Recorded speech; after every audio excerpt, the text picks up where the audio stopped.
नमस्कार। आप अक्सर देखते होंगे कि आरएसएस और बीजेपी पंडित जवाहरलाल नेहरू की विरासत के ऊपर बहुत आक्रामक रहते हैं। चाहे वो जवाहरलाल नेहरू यूनिवर्सिटी हो, या तीन मूर्ति भवन का नेहरू मेमोरियल रहा हो, या नेशनल हेराल्ड हो, या पंचवर्षीय योजना, कोई ऐसी चीज़ जो नेहरू जी की याद दिलाती हो, उसको ये ख़त्म कर देना चाहते हैं। तो ये इतनी घृणा, इतनी चिढ़ नेहरू जी के प्रति इनकी क्यों है? इसके दरअसल कई बहुत ही महत्वपूर्ण कारण हैं, और यदि हम उन कारणों को समझ लें तो फिर हमारी ये बात भी आसानी से समझ में आएगी कि क्यों नेहरू जी का नाम लेते ही आरएसएस का हर व्यक्ति पत्थर फेंकने और कीचड़ उछालने के लिए तैयार रहता है। आज उसी कड़ी में हम सबसे महत्वपूर्ण बात जो आज़ादी से पहले और आज़ादी के बाद नेहरू जी ने प्रभावित की और आरएसएस को समाज के अंदर, इस देश के अंदर लगभग अलग थलग कर दिया, वो था मूल वैचारिक अंतर। कैसे? दरअसल आरएसएस और हिंदू महासभा को यह विश्वास था कि हम हिंदू राष्ट्र की परिकल्पना पेश करके और बहुसंख्यक हिंदुओं को अपने साथ लेकर सत्ता पर काबिज हो सकते हैं। इसके लिए उन्होंने जो परिकल्पना पेश की वो नजर आती है गोलवलकर की वी और आवर नेशनहुड डिफाइंड में, जिसमें वो कहते हैं कि अल्पसंख्यक या तो देश छोड़ के चले जाएं या हिंदू धर्म अपना लें, नहीं तो फिर उनको 2M दर्जे में नागरिक बन के रहना पड़ेगा, यानी उनको किसी तरह के नागरिक अधिकार भी नहीं होंगे, जैसे कि 150 साल पहले अमेरिका में अश्वेतों के साथ होता था, ब्लैक लोगों के साथ होता था।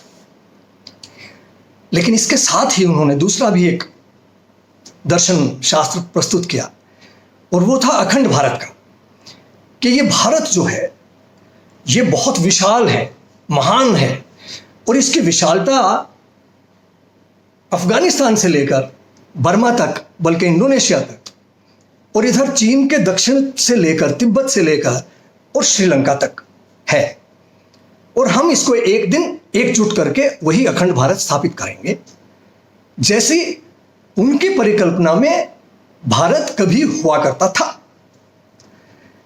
अब इन दोनों में दरअसल विरोधाभास है। आप ध्यान से देखें तो एक तरफ आप अल्पसंख्यक, खासतौर से मुसलमानों को, जिनकी आबादी मुश्किल से 12 से 13% थी, उनको इस देश से निकाल देना चाहते हैं, और दूसरी तरफ वो अखंड भारत स्थापित करना चाहते हैं जिनमें उनकी तादाद 1/3 से भी ज्यादा होगी। ये आज के हिसाब से अगर देखें तो आप 19 करोड़ मुसलमानों को हिंदुस्तान में देखना नहीं चाहते, लेकिन इस क्षेत्र के, अखंड भारत के 80 करोड़ मुसलमानों को आप अखंड भारत का हिस्सा बनाएंगे। इसमें दो ही चीजें हो सकती हैं, या तो आप ये सोचते हो कि आप उनको भी 2M दर्जे का नागरिक बना लेंगे, और या ये है कि आप उनको इस क्षेत्र से खदेड़ देंगे और उनके ऊपर कब्जा कर लेंगे। ये सोच या तो वैसे हो सकती है जैसे कश्मीर के बारे में आपकी सोच, कि आपको कश्मीर तो चाहिए लेकिन कश्मीरी नहीं चाहिए क्योंकि वो मुसलमान है।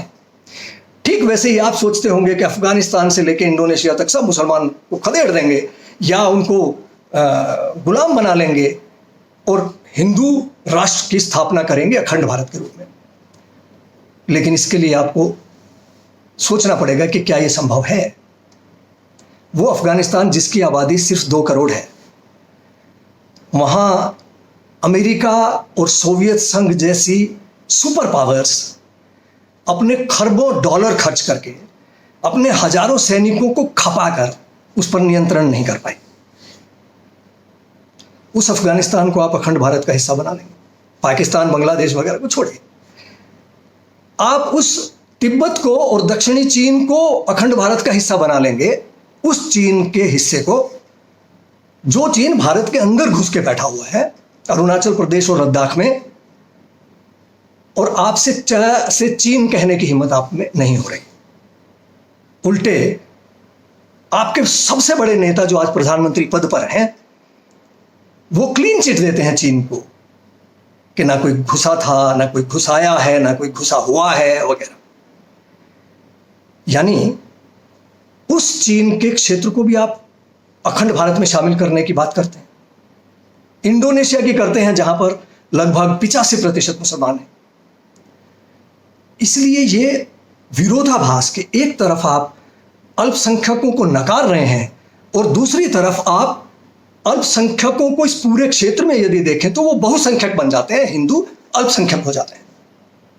तो ये अखंड भारत और हिंदू राष्ट्र की परिकल्पना एक साधारण नागरिक के गले नहीं उतर रही थी। लेकिन दूसरी तरफ नेहरू जी का जो दर्शन शास्त्र था वो बहुत सिंपल था और बहुत ही सटीक था, और वो आप समझ सकते हो इस छोटी सी वीडियो से। भारत माता तो ये सब है ही, नदियां, पहाड़, खेत, पेड़, घने जंगल, समंदर, आसमान, पर मेरे या तुम्हारे बिना ये सब बेमतलब है। सबसे अहम है भारत की सरजमीन पर फैली आवाम, भारत के लोग। दरअसल अपने करोड़ों बेटे बेटियों से ही भारत मां की पहचान है, इसलिए उसकी जीत होगी आप सभी की जीत से। यानी कि देखा जाए तो आप सभी अपने आप में भारत माता हैं। भारत माता की जय।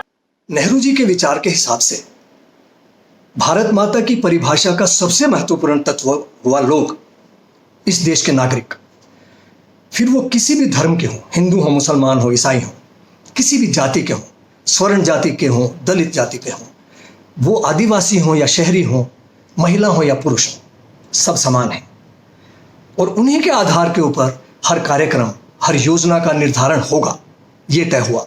उसी के आधार पर तैयार हुआ इस देश का संविधान, जिसके 4 मूल जो स्तंभ बने वो बने न्याय, समानता, स्वतंत्रता, बंधुत्व। यदि आप ध्यान से देखें तो ये चारों ही आरएसएस की विचारधारा में मान्य नहीं है। ना ही न्याय, दलितों के प्रति रवैये से आप समझ सकते हैं किस तरह का न्याय, अल्पसंख्यकों के लिए रवैये से समझ सकते हैं किस तरह का न्याय, महिलाओं के लिए रवैये से समझ सकते हैं किस तरह का न्याय, बराबरी, इनके बीच में बराबरी की सोच है ही नहीं, बंधुत्व की बात करना ही फिजूल है। और स्वतंत्रता, क्या खाएंगे, क्या पहनेंगे, किससे शादी करेंगे, किससे प्रेम करेंगे, ये सब कुछ करने की कोई स्वतंत्रता आरएसएस की सोच में नहीं है। लेकिन नेहरू जी के विचार में यह संपूर्ण रूप से देश एक समाज में, समरूप समाज के रूप में देखा गया, और इस विचार को भारत के लोगों ने बेहतर विचार माना, और उसी का नतीजा हुआ देश की आज़ादी, और उसी का नतीजा हुआ कि उन 17 साल में जब नेहरू जी ने नेतृत्व किया इस देश का, तो भारत पूरी दुनिया के पटल पर एक जबरदस्त उभरता हुआ देश स्थापित हुआ। और उसी कड़ी में नेहरू जी एक विश्व स्तर के नेता के रूप में स्थापित हुए। तो दोस्तों, ये जो अंतर है दोनों विचारों का, एक तरफ अखंड भारत और हिंदू राष्ट्र की विरोधाभासी सोच, और वो भी समाज को बांटने वाली सोच, और दूसरी तरफ पूरे समाज को एकजुट होकर लगातार विकास के रास्ते पे आगे बढ़ाने की सोच। इसके अंतर से जो आरएसएस अलग थलग हुई, जो उसके बाद उसकी बनने वाली पार्टी भारतीय जनसंघ, और बाद में भारतीय जनता पार्टी भी नेहरू जी के बाद भी जो अलग थलग पड़ी समाज में, वो इस मूल विचार के अंतर के कारण पड़ी। और इस दर्द को आरएसएस कभी भूलती नहीं है, भूल नहीं सकती है। इसलिए ये एक महत्वपूर्ण हिस्सा है कि क्यों ये लोग नेहरू जी से घृणा करते हैं और कोई भी मौका उन पर कीचड़ उछालने का नहीं छोड़ते हैं, उनकी विरासत को मिटाने का नहीं छोड़ते हैं। Thank you.